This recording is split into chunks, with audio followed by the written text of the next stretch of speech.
కడలి సత్యనారాయణ ఆమె ఈ మధ్య కొన్ని వ్యాఖ్యలు అయితే చేసింది. అంటే ఆ మగాళ్ళని విమర్శిస్తూ, అంటే అన్ని మాటలన్నీ మగాళ్ళని విమర్శించినట్టే ఉన్నాయి. అంటే ఆడవాళ్ళకైతే సొంత ఇల్లు ఉండదు, ముందేమో నాన్నకు ఉంటది, నాన్న ఇల్లు అవుతుంది, పెళ్ళైన తర్వాత మొగుడు ఇల్లు అవుతుంది, మాకు ఇల్లు ఎక్కడ ఉంది అని చాలా వ్యాఖ్యలు అయితే చేసింది. దాని మీద మీరేమంటారు? ఆమె చెప్పింది కరెక్ట్, అలాగే ఉండాలని చెప్తున్నాను. ఎందుకంటే మన ధర్మ శాస్త్రంలో ఖచ్చితంగా ఉంది, అసలు ఆడవాళ్ళకి సొంత ఆస్తి ఉండడానికి అర్హత కూడా లేదు. మన ధర్మ శాస్త్రంలో ఉంది అది. అదే ఆమె కడగనేటువంటి ఆమె ఇంకో రూట్ మార్చి చెప్పినట్టుంది. అందులో ఎలా ఉందంటే, ఒక ఆడ మనిషి అనేటువంటి ఆమె తన సొంతగా చేయడానికి ఏది కూడా అర్హత లేదు. ఎందుకు అర్హత లేదు? ఎందుకంటే ఆమె చిన్నతనంలో కూడా పుట్టి పెరిగినప్పటి నుంచి కూడా తన తండ్రి ఆధీనంలో ఉండాలి. కాబట్టి తన యొక్క తండ్రి గృహమే ఆమె గృహం అవుతుంది. తర్వాత తండ్రి అనేటువంటి ఆమెని దానం చేస్తాడు. యాక్చువల్గా దీన్ని కన్యాదానం అంటారు. ఆడవాళ్ళకి అసలు ప్రేమించే అర్హత కూడా లేదు. దీన్ని కన్యాదానం అంటారు. తల్లిదండ్రులు ఈ యొక్క అమ్మాయిని దానం చేస్తారు ఒక పురుషుడికి. దాన్ని పెళ్లిలో జరిగే ప్రక్రియ అదే కన్యాదానం అంటారు దాన్ని. అప్పుడు ఆ వ్యక్తి కూడా తన తల్లిదండ్రుల సలహా మేరకు అంగీకారంతో కూడా అమ్మాయిని స్వీకరిస్తాడు. అంటే ఇప్పుడు ఆడవాళ్ళకి అసలు సొంత నిర్ణయాలు తీసుకునే స్వేచ్ఛ లేదంటారా? స్వేచ్ఛ ఉంది. స్వాతంత్రానికి పూర్వం మన ధర్మ శాస్త్రం అమల్లో ఉండేది. అప్పుడు భారతదేశం అగ్రదేశం ఉండేది. కారణం అప్పుడు ఆడవాళ్ళకి కూడా ఈ యొక్క ఆస్తి హక్కు ఉండేది కాదు. ఆ విధంగా చిన్నప్పుడు వాళ్ళ నాన్న ఇంట్లోనే ఉండేది. పెళ్ళైన తర్వాత భర్త దగ్గర ఉంటుంది. భర్త దగ్గర ఉండి భర్త పోషిస్తాడు ఆమెకి. ఆమె పెద్ద బయట కష్టపడాల్సిన అవసరమే లేదు. హ్యాపీగా వంటింట్లో కూర్చొని వంట చేసుకుంటూ నీడ పట్ల ఉండొచ్చు. ఎండలో ఎండాల్సిన అవసరం లేదు, వాళ్ళలో తడవాల్సిన అవసరం లేదు. హ్యాపీగా ఇంట్లో జీవితం గడపచ్చు. తర్వాత భర్త కూడా ముసలివాడు అయిపోయిన తర్వాత తన పిల్లల దగ్గర ఉంటుంది, అదే కుమారుల దగ్గర ఉంటుంది. ఇక్కడ టోటల్ గా చూసినట్లయితే ఆమెకు ఆస్తి అనేటువంటిది ₹1 కూడా ఉండదు. కానీ ఆస్తి అనుభవించేది మొత్తం ఆడవాళ్లే. ఏమాత్రం కష్టపడకుండా ఆస్తి అనుభవిస్తూ ఉంటారు. కానీ ఇప్పుడు ఆడవాళ్ళు కూడా కష్టపడుతున్నారు కదా. కష్టపడుతున్నారు. దానివల్లే ఈ రోజున సమాజం ఇలా అయిపోయింది. ఒకప్పుడు ఆడవాళ్ళు కూడా భర్త మాటకి ఎదురు చెప్పేవాళ్ళు కాదు, తండ్రి మాటకి ఎదురు చెప్పేవాళ్ళు కాదు. ఈ రోజున ఎప్పుడైతే కూడా స్వాతంత్రం వచ్చిన తర్వాత వాళ్ళకు కూడా కొన్ని హక్కులు కల్పించారో ఈ రోజున వాళ్ళు క్వశ్చన్ వేస్తున్నారు.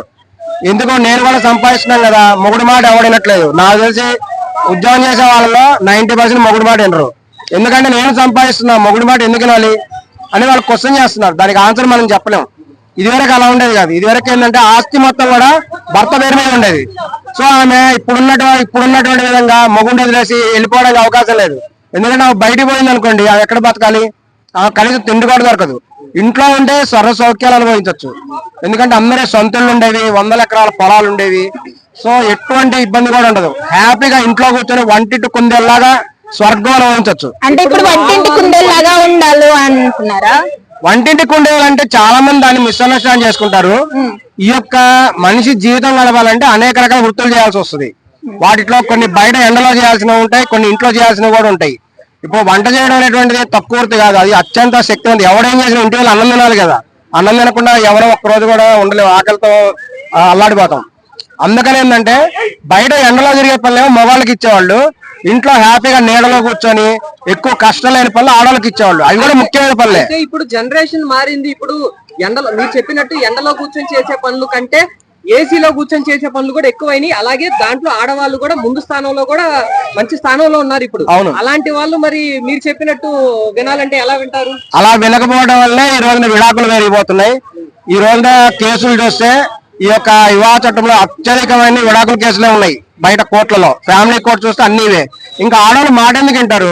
వాళ్ళకి ఏంటంటే ఈ విడాకులు తీసుకోవడం అనేటువంటిది ఇప్పుడు ఒక ఈజీ పద్ధతి అయిపోయింది. ఎవరో మొగుడి ఎవరో పెళ్లి చేసుకోవడం, 1 సంవత్సరం కాపురం చేయడం, బయటకు వచ్చి 498 కేసు పెట్టడం, భరణం అడగడం, 50 లక్షలు, ₹1,00,000. ఓన్లీ అమ్మాయిలే చేయట్లేదు కదా, అబ్బాయిలు కూడా చేస్తున్నారు కదా విడాకులు అనేది చేసిన భరణం అనేది ఆడవాళ్ళు అడుగుతారు. మగవాళ్ళు భరణం అడిగినట్టుగా ఎక్కడ లేదు, ఆడవాళ్ళే భరణం అడుగుతారు. అవును. వాళ్ళు ఇప్పుడు పెళ్లి చేసుకొని వాళ్ళ జీవితాన్ని మీకు ఇచ్చినప్పుడు ఆటోమేటిక్ గా వాళ్ళ ఆ సమయాన్ని వాళ్ళకి ఇచ్చారు, వాళ్ళు టైం వేస్ట్ చేసుకున్నారు కదా. 1 సంవత్సరం వాళ్ళతో గడిపినందుకు జీవితాంతం పోషించాలా?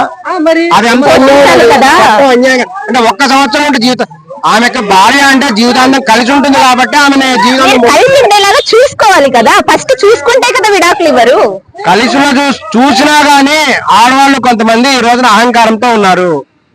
దురదృష్టవశాత్తు ఆడవాళ్ళ తల్లిదండ్రులు కూడా అలాగే ఉన్నారు. పూర్వకాలంలో ఎవరైనా ఆడ మనిషి భర్తతో గొడవ పెట్టుకొని ఇంటికి వస్తే, ఏమో భర్తతో చిన్న చిన్న గొడవలు వస్తాయి, సర్దుకుపోవాలి అని చెప్పి పంపించేవాళ్ళు.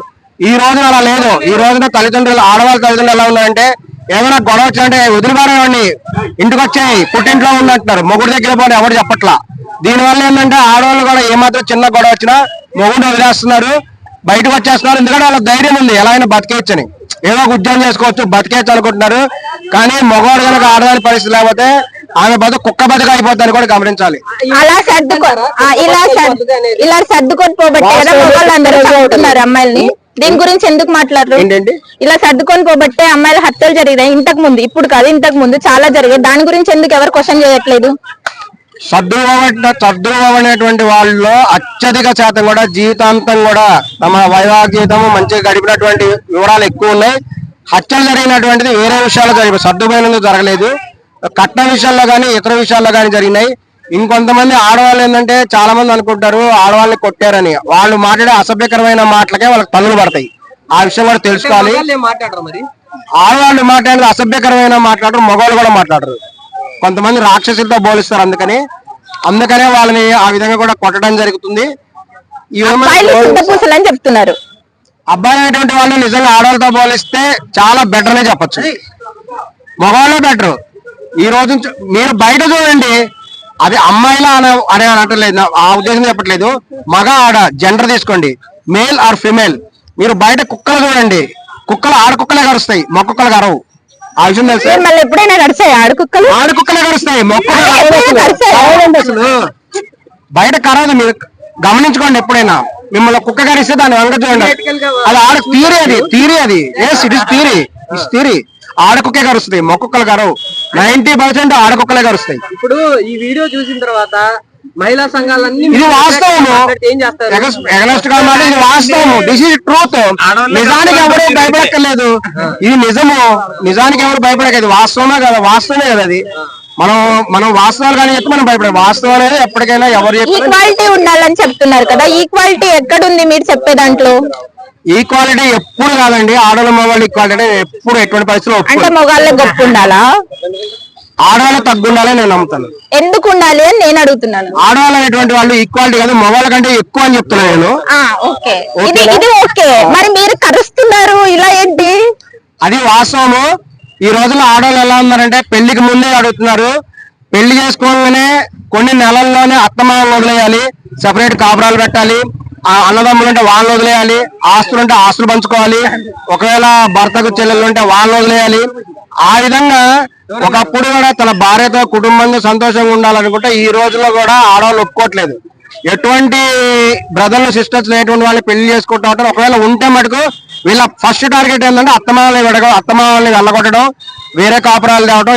ఇది 99% జరుగుతున్నాయి, ఇది వాస్తవం కూడా. అంటే ఒక టైంలో ఆడవాళ్ళని తక్కువ చేసి చూడటం వల్ల, అంటే ఉమ్మడి కుటుంబంలోకి ఆడవాళ్ళు వెళ్ళి వాళ్ళు ఇబ్బందులు పడటం వల్ల ఆడవాళ్ళు ఇప్పుడు ప్రెసెంట్ ఇలా తయారయ్యారు అనుకోవచ్చు కదా, మగాళ్ళ వల్లే.